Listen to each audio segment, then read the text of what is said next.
We have. So let's talk about being a child.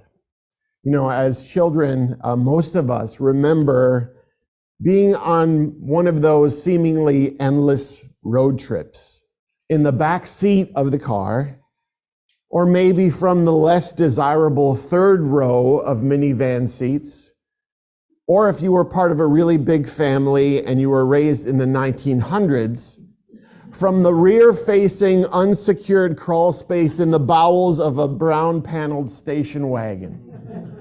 Frustrated and impatient, we all found ourselves shouting the refrain incessantly to the grown-ups at the wheel. Are we there yet? Are we there yet? The answer might have been a simple no, or when we're there, you'll know, or not yet. The journey, even if it was really only 30 minutes, it felt like forever at the time. But years later, in one of those circle of life experiences, many of us have found ourselves as adults on many of those never-ending journeys, which it turns out don't feel any quicker to the grown-ups. Now, sitting behind the wheel and being bombarded with the pleas from the tiny captives behind us. Are we there yet? Are we there yet? Now, today our answer might be, look at the GPS and you'll know. But despite the technological changes, it never gets any easier for human beings to wait for arrival to somewhere we really want to be. Impatience in advance of a destination is still universal. They say that life is about the journey, not the destination, but that's difficult to accept when you're stuck in bumper-to-bumper traffic with a low fuel gauge and a full bladder. So the journey can be a challenge. And when we think about the collective journey that we are on as a nation, as a people, as a species, the journey toward equity, the journey toward equality, the journey toward a fully accessible America, the journey toward a diverse coexistence, every generation of people of faith, morality, and conscience who have ever made their home here has impatiently looked around during their trip asking the question, are we there yet? Are we there yet to equity? Are we there yet to equality? And sadly, the answer is and has been not yet. The fact that we're not where we'd like to be collectively, I mean, that's obvious, right? The question is, are we any closer to arrival to that as a nation than when we began? Is justice closer, or are we further from where we started? Is full availability of human rights nearer than it has been, or are we off course? When are we going to get to that whole life, liberty, and pursuit of happiness stuff for everyone? When are we going to arrive at the nation the songs and anthems and documents say that we are? We're going to be celebrating July 4th really soon. And the question is, when will we reach freedom for everyone? When are we going to get there? Now, tomorrow we celebrate and acknowledge Juneteenth. It's a day on June 19th in 1865 when federal troops arrived in Galveston, Texas to declare the emancipation of all Americans, of every slave being freed. And it shouldn't even have been necessary because the Emancipation Proclamation had been issued 2.5 years earlier by President Lincoln. Freedom under the law had actually arrived. But as a result of the geographic fractures created by the war, many strongholds of institutionalized racism still existed. Texas was the final area of this nation to surrender to this particular bend of the arc of the moral universe toward racial justice. And someone had to forcibly bring that news that they'd refused to come to terms with. The war was over. Liberation is a long road, maybe longer, maybe made longer by those that captivity benefits. See, people of color had been free for nearly 3 years, but had had this news withheld from them by a group of Americans who did not want them to know that they were free and did not want them to be free. People for whom the recognized inherent worth of all human beings was not a destination they wanted us to collectively reach. And so they fought to prevent progress and suspend national renovation. Today, we can look at the state of Texas and wonder if any time has actually passed. If the news of freedom made it to some folks there to begin with. 158 years after the Emancipation Proclamation, there are still people there, and in Florida, and in Iowa, and in Tennessee, and in North Carolina, and all over the country, who wish they could, in their words, make America great again. That they could rewind the clock of national progress 159 years or 200 years to a place where Black people's emancipation was not a reality, where the rights to live freely and determine their destination and have their voices heard were still a long way off. And we, friends, we just look at the news, right? We see a group of people seeking to keep teachers from telling the true story of this nation's systemic racism to our children. We can see a political party gerrymandering districts and suppressing votes to make the voices of people of color irrelevant. We can see video of citizens berating Black people sitting in coffee shops. We watched George Floyd being suffocated by police officers on a Minneapolis street, and we watched Jordan Neely being suffocated on a New York City subway. We see reports this week of the Justice Department determining that the Minneapolis Police Department, like all too many, repeatedly used excessive force and unlawfully discriminated against Black and Native American people. But we don't just see that there, do we? We see it in social media posts of our friends, offhand remarks of our coworkers, the holiday monologues of family members. Yesterday I was at the gym and a friend of mine called me. He's a rabbi on the West Coast. And he said, I only seem to call you when these terrible things happen.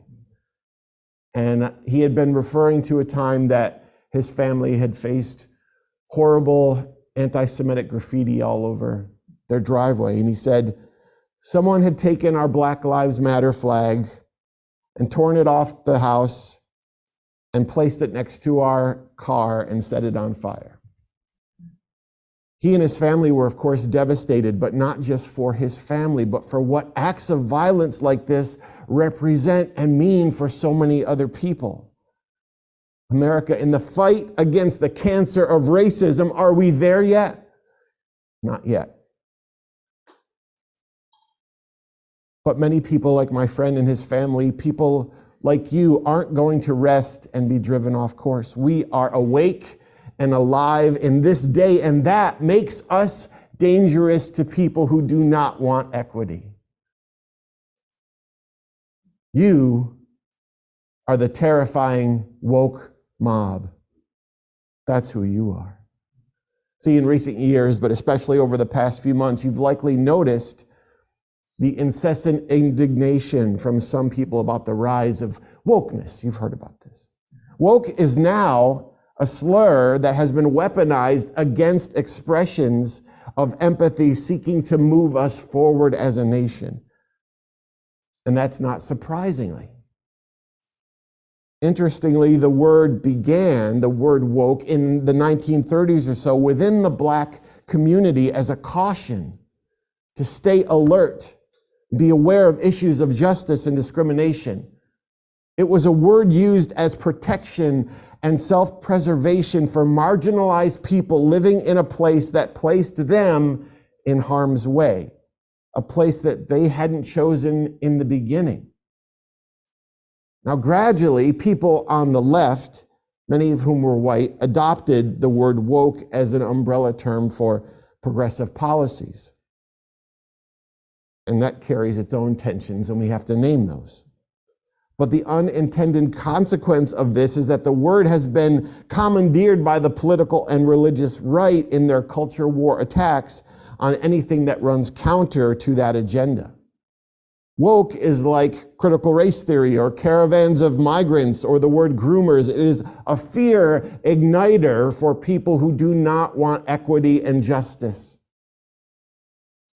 So voting rights and racial justice and the right to choose and representation of LGBTQ people in commercials and attention to climate change and welcome of immigrants are all now labeled as woke, as dangerous.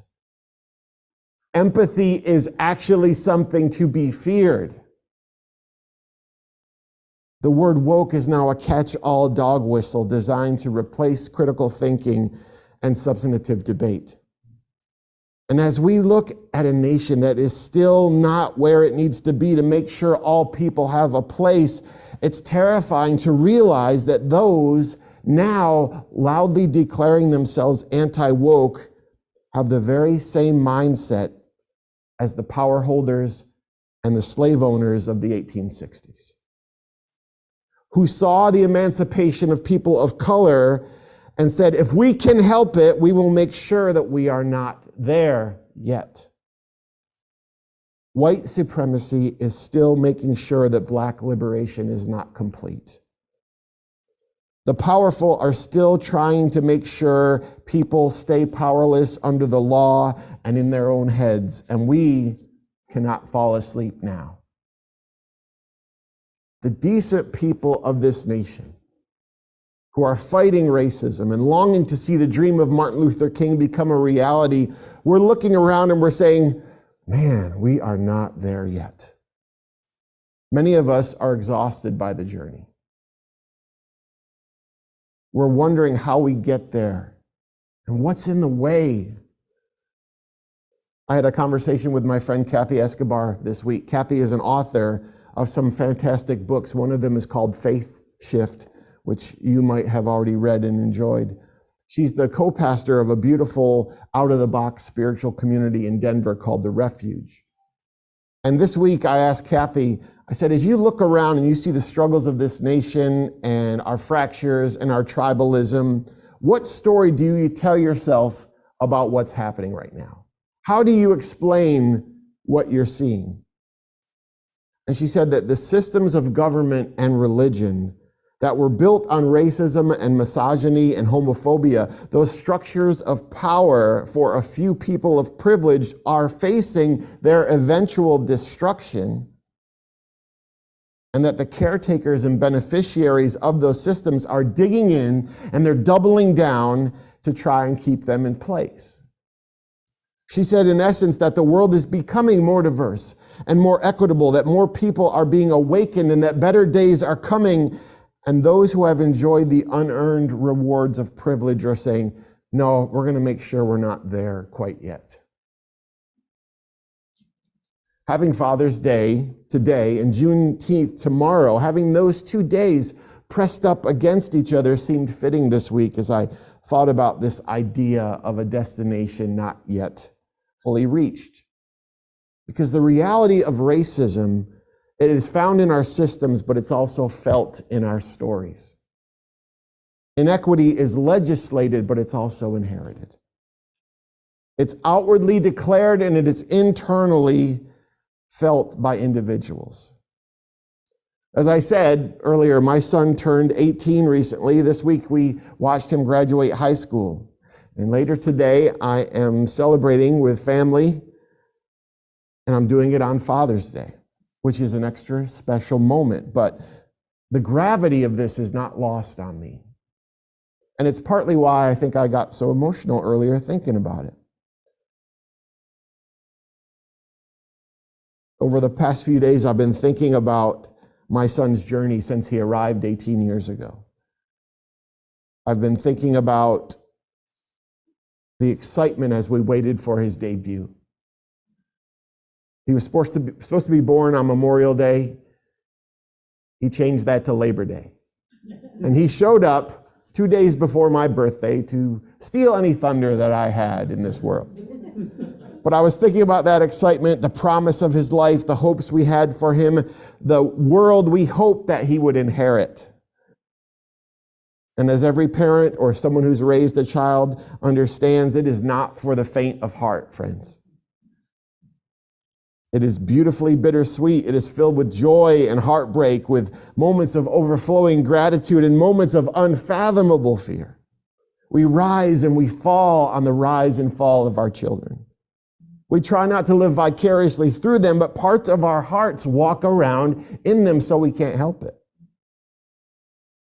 And I was thinking about the fact that as difficult and stressful and draining as raising our son this far has sometimes been, I've been fortunate.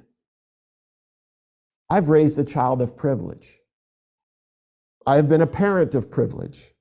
I have raised white children, which means I have been exempt from some adversity, and I've had an easier path than many who are listening now or will hear this message later. See, I've had to have a lot of talks with my son. I've had talks with him about navigating conflicts. I've had talks with him about working hard and being responsible. I've had talks with him about respecting people. I've had to talk to him about basic personal hygiene. I've even had to awkwardly have the talk with him about the facts of life after asking my wife what those were and telling him. But in all those 18 years, I've never once had to have a talk with my son about how to act during a routine traffic stop so that he can make sure he makes it home. Parents of children of color have. I've never had to talk to my son about being showered with slurs by a group of people at a stop sign simply because of the color from his skin, but parents of children of color have. I've never had to talk to my son about a flag being flown by his neighbors that celebrates the historic hatred of people who look like him, but many parents have. My experience of fatherhood is not the experience of parents of children of color. And so as I hear some white people today talking about being anti-woke and about all lives mattering and saying we're in a post-racist nation and contending that everyone is free, I know the reality that we are not there yet. We are not in a racially just nation. We are not in a fully accessible nation. We've not yet reached a place where, as Martin Luther King Jr. said in 1863, he dreamed his 4 little children would one day live in a nation where they will not be judged by the color of their skin, but the content of their character. 3 of his children are still alive. And I can tell you from following them on social media, seeing what they're subjected to daily, we are not even close to being there yet. And the beautiful irony of Dr. King's dream is that it is not relegated to sleep, but it is one that is going to be embodied in the living. The dream has to become real in our waking hours. So do you want the bad news or the worst news? Nice choice, isn't it? The bad news is that on this collective journey toward a just and fair nation, one where the universal worth of every human being is honored, we're not there yet. We have not arrived at a place without racism or bigotry, without nationalism, without homophobia, without misogyny. And the worst news is that as long as human beings and their flaws and failings and fears and false stories exist, we will never be quite there. There will always be that part of humanity that sees threat in difference, that defaults to competition and not collaboration. But the good news, and it is very, very good news, is that unlike our frustrating car trips as children, we are not passive passengers on this trip. We are not helplessly shouting from places where we are powerless prisoners, asking someone to tell us where we are and to determine our path and to get us where we want to go. We are at the wheel of our existence. Each of us has proximity and agency, and we have the expansive space of our choices today. We have our individual wills and our circles of influence and our daily decisions and our social media profiles, and we can drive this place toward better. Not only that, but we have our collective voices and our shared resources and our chosen communities to move our nation toward a place where more people experience the reality of liberation. I try to place this day in historical context right now by looking back to events like Juneteenth. During those 2.5 years between the law declaring Black people living in America free and the news of that freedom reaching all of them, there were white people fighting to suppress the news, and there were white people who were fighting to tell the news. I know the kind that I want to be.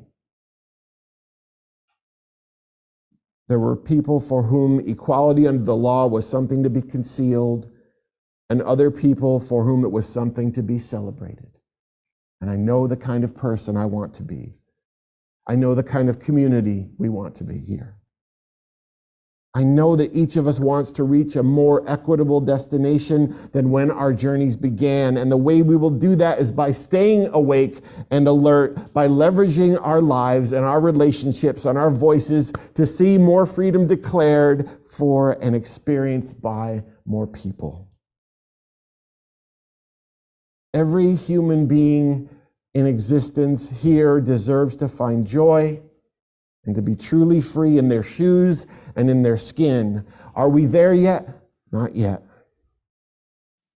But don't let that truth dishearten you. Let it move you.